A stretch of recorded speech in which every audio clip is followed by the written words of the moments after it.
नमस्कार, जय महाराष्ट्र। मी बाबूराव कदम कोहळीकर, हदगाव हिमायतनगर महायुतीचा उमेदवार। हदगाव हिमायतनगर मतदारसंघातील सर्व जनतेला माझा जय महाराष्ट्र। तुम्हा सर्वांच्या आशीर्वादामुळेच मी इथपर्यंत पोहोचलो। सत्तेत नसूनही मला तुमची सेवा करण्याची संधी भेटली। सत्ता वर्चस्व माझ्यासारख्या सामान्य माणसाचा हेतू नाही आणि कधीच नव्हता। या घराणेशाही राजकारण्यांनी माझ्यासारख्या माणसाला संपवण्याकरता अनेक कट कारस्थाने रचली, पण मी तुमच्या आशीर्वादामुळेच खंबीर उभा आहे।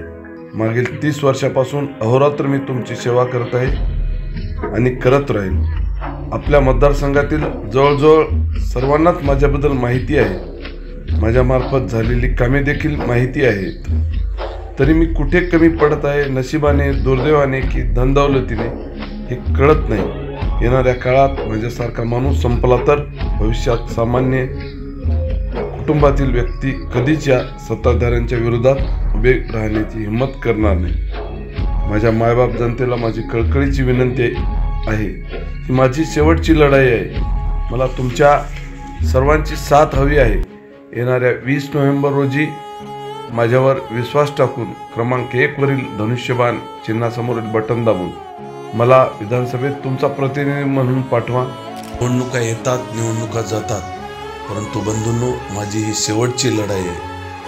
आणि आज जर आपण शेवटची ही संधी हुकलो तर भविष्यात ह्या घराणेशाही विरुद्ध कोणी या तालुक्यात हिंमत करणार नाही आणि दुसरा माणूस जन्मण्यासाठी पुढचे 25 वर्ष तरी लागतील। म्हणून मला एक वेळ 5 वर्षासाठी संधी द्या। आपला जनसेवक बाबूराव कदम कोहळीकर।